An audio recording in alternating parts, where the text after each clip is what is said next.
Hey everybody, this is Vanessa Wood, your host of Ag Talk, Your Story Matters, and today I am sitting down with a special edition of bringing our FFA and 4-H students into the conversation of Ag Talk.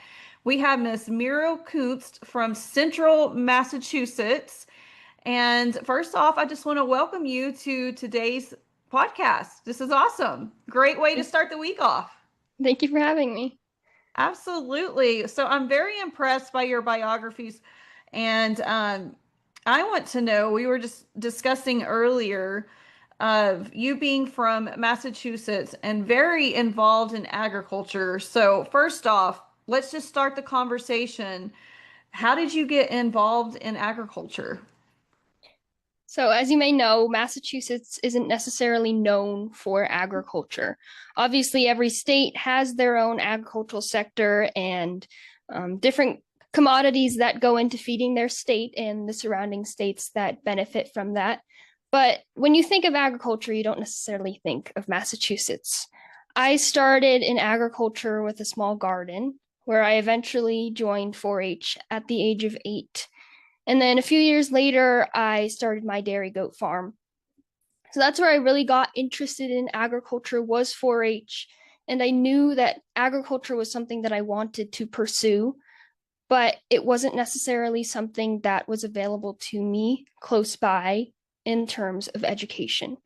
Going into high school, I knew that I wanted to explore that option, but the only school that offered anything agriculturally related was an hour and a half away.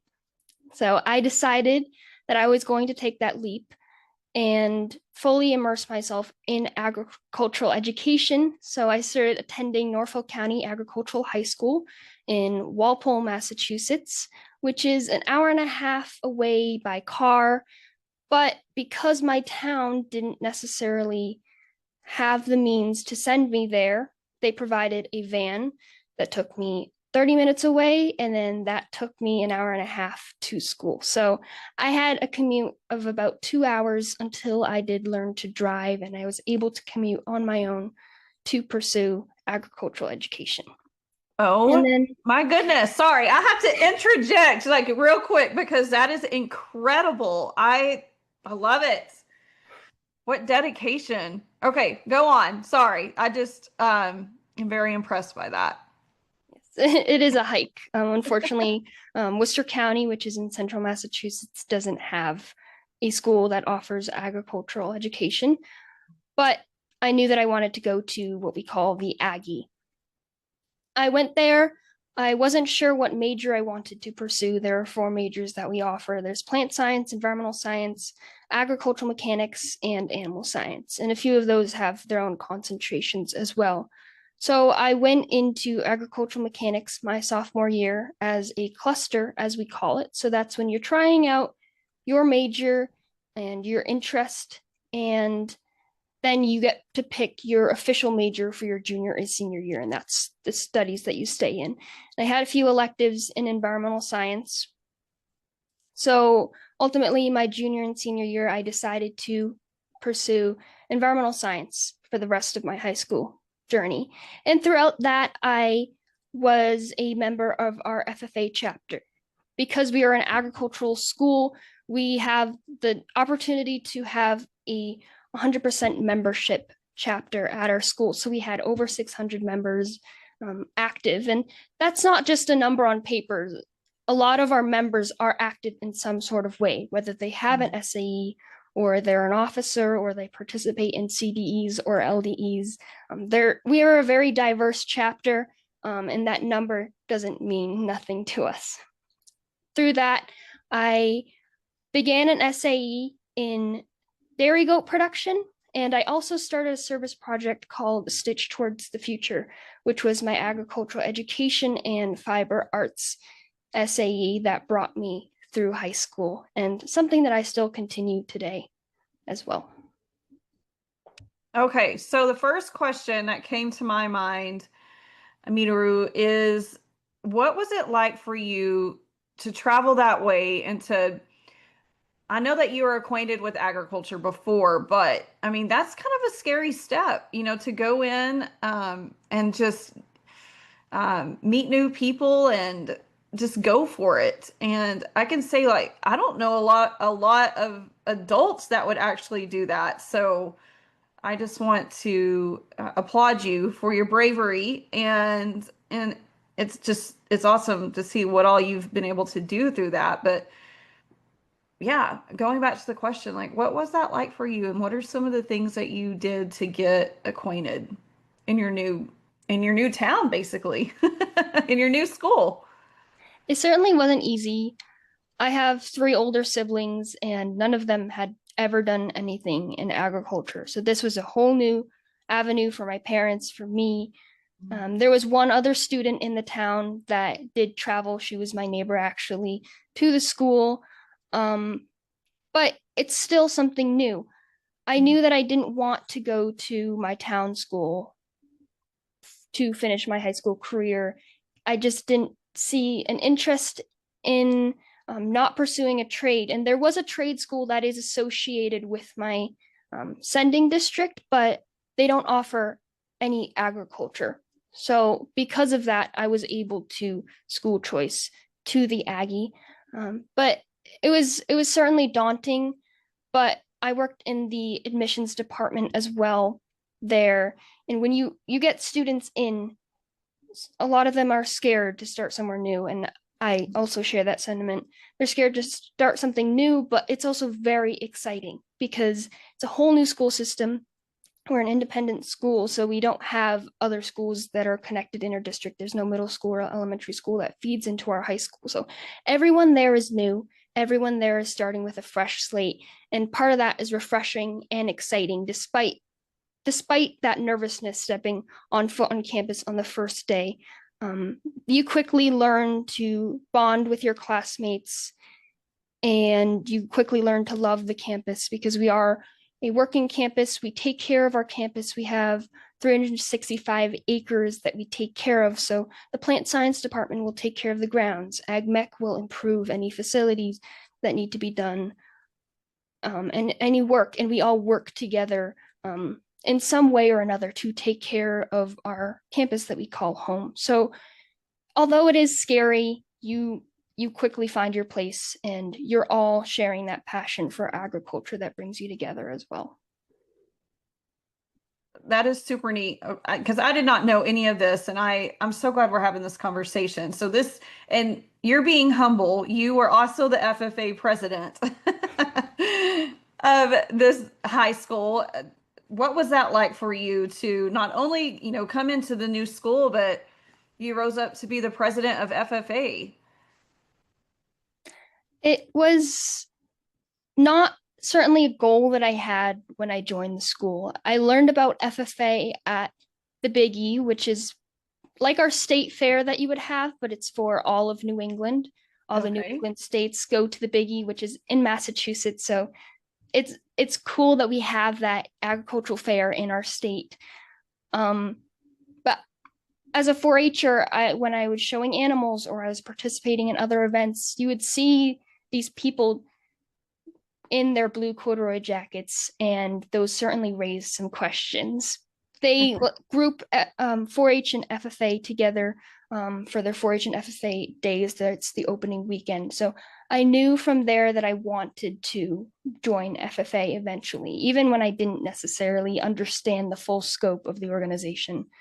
I got to campus, and my careers and tech teacher, which is a class that we have all 4 years of our high school, who currently was a coach, she saw me do a presentation in class, and right after, as a freshman, she told me that I would be competing at the state level in, I believe it was Sturbridge at the time, in prepared public speaking.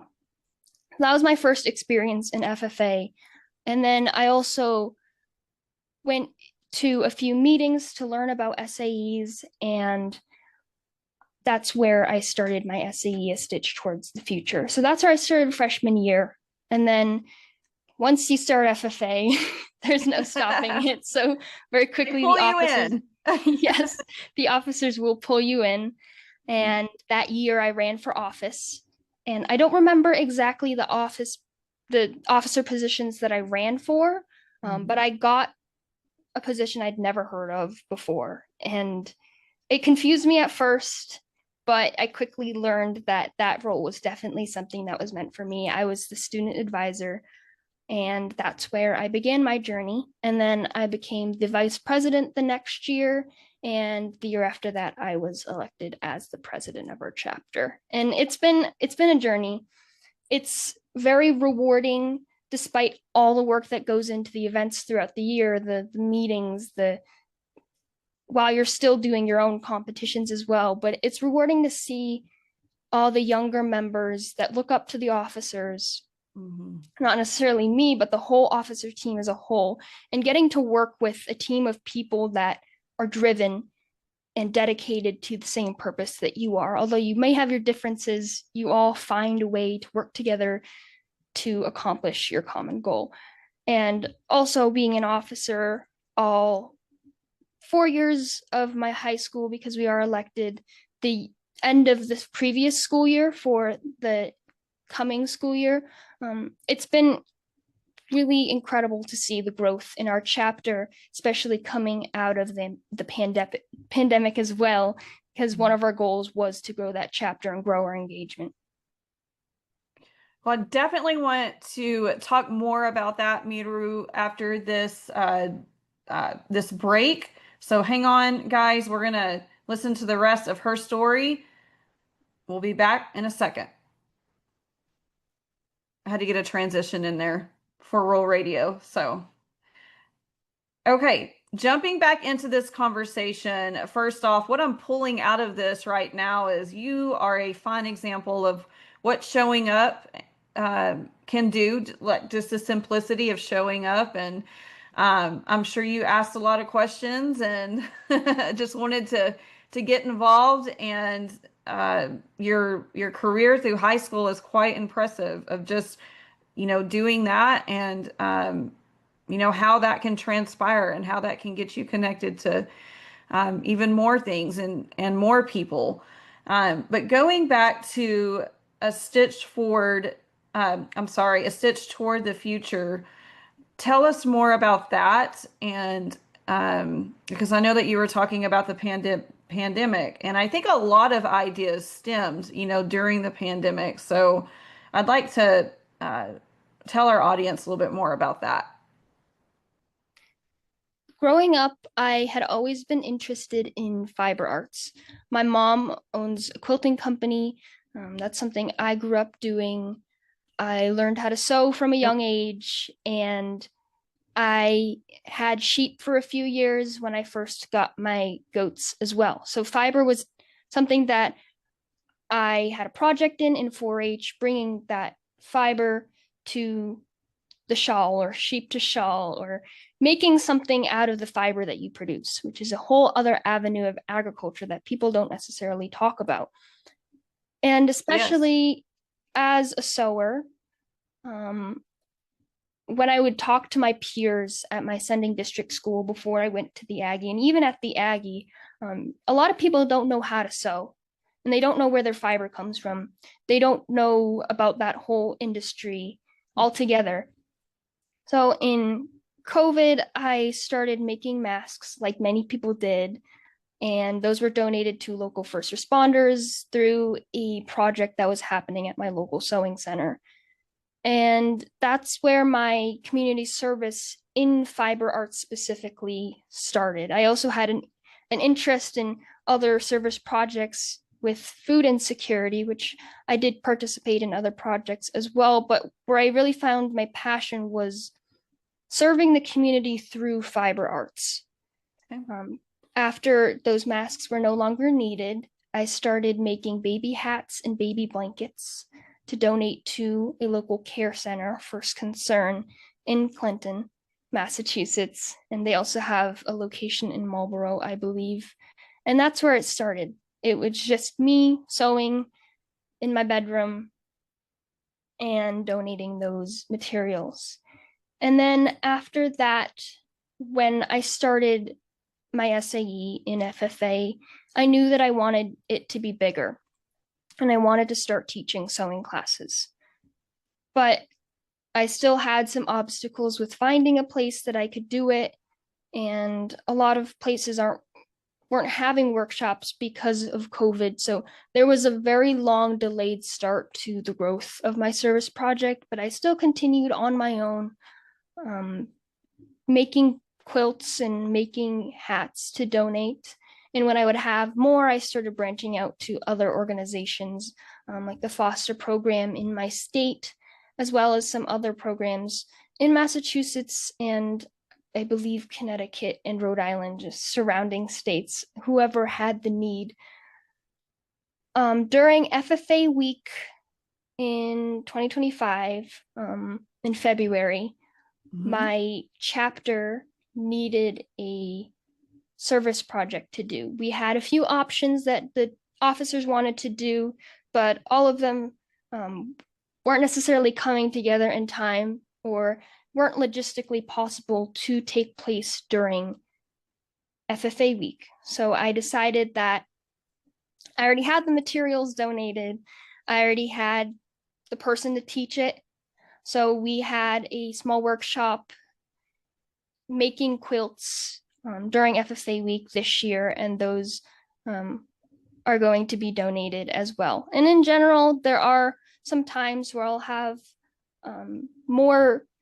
more items that I can donate to one place. So sometimes people from the local sewing center will accumulate a lot of quilts, specifically of various sizes, not just baby blankets, but they don't necessarily know where to send it. So sometimes those blankets also come to me and I'll donate them to wherever they need to go as well. And sometimes we get pillowcases, which are a great need in hospitals as well. Interesting. Who taught you to sew? My mom. Oh, I love that. So, okay, you got to tell us that story. How old were I you? I don't know how old I was. Um, my mom has her quilting business for as long as I can remember. I long before I was born, she's been sewing and quilting. She her main focus is making memory quilts now, so people will send their items and she will turn those into a memory, a quilt that can keep people warm, especially when a loved one may pass away. She can do anything. She can do anything with a sewing needle. Um, but I believe I learned to sew at the age of 3. Don't quote me on that number. Um, Wow. there's a photo of me floating around sitting at a sewing machine at the age of 3, which is her profile picture that she uses for her business. But after that, she taught me how to use a sewing machine, and I was a very stubborn child, so I didn't necessarily let her teach me a whole lot. But she always is there to help fix my mistakes, no matter what. Um, I began sewing clothes when I was 10, and fashion design has been a passion of mine that I have on the side. So there's Mm, always ways that I'm sewing and learning about fiber. that's really special. Um, how much time would you say that you have spent on, how long does it take to sew a quilt? Let's just say that because I've seen some pictures of your quilts and they are absolutely beautiful. Thank you. I'm not exactly sure. Normally, when I track hours for my SAE, I'll do bulk, which bulk sewing is has saved me so much. Instead of working on one quilt at a time, you'll work at on a certain amount. Normally, I do 3, 4, 5, depending, and then you'll sew each part. So you'll cut the fabric, you'll assemble the tops, and then you'll quilt them all together. So I'm not exactly sure on the number on those, but they do take a long time, and they're a labor of love. But when I have the time, that's always something that I like to do. Yes, it sounds like it brings you peace and it's your way of expressing how artistic you are. Which leads me to my next question. So you're into fashion, and right now, Western fashion's pretty. I think it's pretty hot right now. Like everybody's kind of getting into Western fashion, but what does that look like for you when you're speaking of fashion? Like what are some of the pieces that you work on personally? Personally, I normally work on pieces for myself. I started sewing clothing without a dress form, without patterns. It was just, I had a dress that I really liked, but it no longer fit me because, kids grow like weeds. Yes. So I decided that I was going to sew a new dress out of it. And I just draped it on my body and I pinned it in place. And I just went from there. Now, unfortunately, I don't have all the time that I would like to be sewing, especially going into college. But normally I'll sew formal wear. So I sewed Hmm. my junior and senior prom dresses. I'll alter clothing. Um, Mainly my focus is sustainability. As an environmental science major, I've always been interested in sustainability, and that's another way that I like to bring it into my fashion design. I try to use upcycled materials, or I'll try to make something new out of something old that Yeah. already exists. And there's a huge conversation on sustainable fashion right now, and Hmm. especially in the ag industry. Yes. We don't necessarily have the land to produce textiles with a growing world. So how can we use what we already have in a new way? So that's mainly been um, my my focus is using dead stock materials, upcycled materials, and just using what I have. And that's also something that I've brought into my project. All the materials that I use, I don't buy new, except for the backing sometimes because you do need big pieces of that. But I like to use that patchwork design because you can use so much upcycled fabric, and obviously it's clean. Um, Hmm. there there's a lot of misconceptions about upcycled materials that they're not clean or you can't use them to make something new, but you can use old materials to make something new and they can still be clean. And that patchwork design allows me to use um, different materials and smaller pieces that can make a bigger quilt. So all my yarn and fabric I try to get donated from local businesses or local craftsmen that are downsizing their stash to move for retirement. And my mom has definitely been a huge resource in this project as well. As a quilter, people give her their items for the memory quilt, and there's maybe some stuff left over from that would get recycled or thrown away, or her friends that are moving for retirement might donate their stashes to me as well.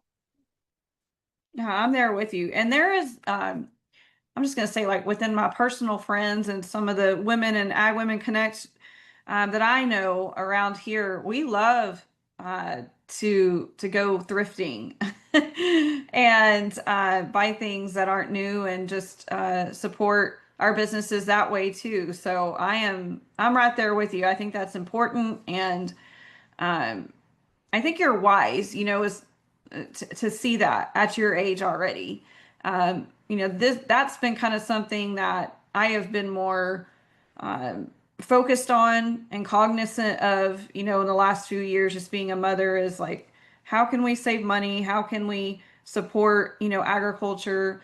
How can we upcycle some of these things and still use them? So, and it's not just in fashion either, right? Like I mean, I'm just thinking about like some of the dishes that are in my kitchen right now. So, um, or jewelry. I don't know. There's so many ways that you can upcycle things. So, thank you for saying that. And I also want to talk a little bit about your future because here in a few days you're going to be starting your college career.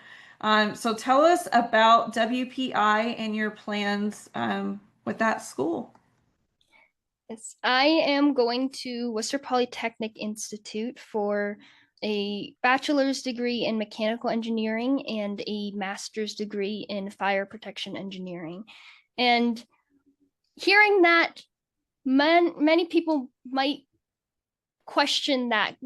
I've spent so much of my high school career dedicated to agriculture, and they're questioning why I'm not going into agriculture. But I recently served on the inaugural class of the Massachusetts Department of Agricultural Resources Agricultural Youth Council. That was a mouthful, but part of that program is exploring career options in agriculture, as well as supporting the agricultural industry in general. And I learned from that and through FFA that agriculture isn't necessarily all production. You need geneticists, you need engineers, you need farmers. You still need farmers, but the agricultural industry is vast, and there are so many careers in agriculture. Even if you might not necessarily hear the word agriculture in that job title, they can still contribute to the industry. So I knew that I wanted to go into agriculture, but I wasn't sure. I was maybe going into fashion and focusing on the textile industry, or maybe going into that environmental science background and using that to go into forestry or environmental science or something sustainability related to bring that back to the agricultural industry. But none of those really caught all of my interests. But growing up, owning my dairy goat farm, there's a new problem that I have to solve every day. My goats might get out of their pens and you have to find a way to keep them in, or something might break on the farm that you have to fix, and you might not necessarily have the means to buy all new equipment or all new fencing, and you have to fix that problem in a timely manner and keep your animals safe. So I want to translate that passion for problem solving into my career, and I found a love of engineering. And I wasn't exactly sure what I wanted to do, so I picked mechanical engineering due to its versatility, to be applied to so many industries. And then I heard about industrial engineering, which is more systems thinking, and that really caught my interest with the environmental side of things. But then I got into WPI, and I got an email that I got accepted to their fire protection engineering 4+1 program. I didn't remember checking off that box, but that really piqued my interest. So I looked into it, and they're one of the best in the country for that program, and they're the only ones with a PhD in it. And they do some really cool stuff. And although you hear fire protection engineering, and that's a really long string of phrases, and it sounds very specific, but fire is everywhere. Mm. Everyone needs fire protection. Every industry needs fire protection. And so I decided that that's something I wanted to pursue. So I am switching back to mechanical engineering just because that's a more concrete discipline that I can more easily apply to that. And going back into that, I wasn't exactly sure how I could use that degree in my passion for agriculture. But thinking back to what I learned on the Agricultural Youth Council, there's agriculture everywhere. There's fire everywhere. You need engineers everywhere. So I want to combine all of those passions into a career in agriculture. I'm not exactly sure what I will be doing, but right now I'm just taking it as it goes, and then hopefully I can narrow that down and find a niche in it as well, whether it be working with equipment, working on a farm, or working with wildfires in the environmental science industry as well. I would love to know more about that journey. So I hope that we can stay in touch because it is needed. I followed the Texas Panhandle fires very closely, and our legislators. I'm friends with our legislators that were fighting on behalf of our farmers and ranchers, and there is a huge need to see what we can do to make sure that when that does happen, well, for one, how can it be prevented, right? So perhaps there is some engineering on that of like preventing these fires, but also if they do and when they do happen, how we can get a better hold of it a lot quicker. And I think that has a lot to do with communication, but I think it has a lot to do with equipment as well. So, yeah, I would love to know more about your studies in that, and feel free to reach out to me because um, I can tell you right now, like all hands are on deck with when it comes to natural disaster and especially the fires because it's just something that can spread quickly and there's room for development for sure. You'll find a way. So I'm excited for you. My daughter is a senior this year, and she starts her senior year here in a couple of days. And she just committed to a college last week, and she's still trying to figure out what she wants to do too. And she's got some time, but I just love how you've taken your time with this, and you've been methodical about it, and I'm excited for you. You've done a lot of great things, and I know you'll continue to do awesome things. So, thank you for sharing a bit of your story and your time on this Monday morning. Real quick, before we wrap up this episode, how can people get in touch with you? Because I am very intrigued by this conversation, and I'm sure other people would love to connect with you as well. Thank you for having me. It's been a pleasure getting to talk to you, especially someone who isn't necessarily in the same agricultural sector that I am. Um, there are a few ways you can talk to me. My main place that I communicate with people in the agricultural world is my Instagram account. Okay. 36 underscore Midori. That's Midori.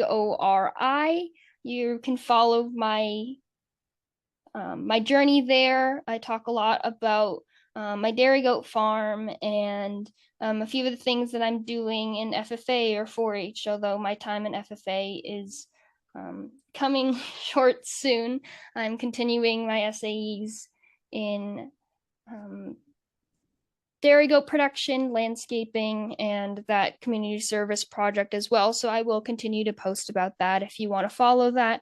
Unfortunately, I am no longer rerunning for FFA in the USA reporter, so you can't necessarily follow my state FFA journey through that and through my author's page, but I'm sure that there will be another reporter coming from Massachusetts soon, and when they are selected, I will be sharing their stories through there. So that's how you can learn more about Massachusetts agriculture as well. But that is my main source. You can also add me on LinkedIn through my name, Miru Kunst.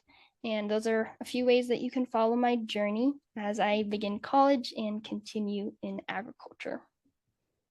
Perfect. And kudos to you for being on LinkedIn already. That's great. So I'll definitely follow you there. And again, thank you for being on today's episode of Ag Talk, Your Story Matters. Thank you for having me. Have a good day. You too. Hold on real quick. Don't hop off.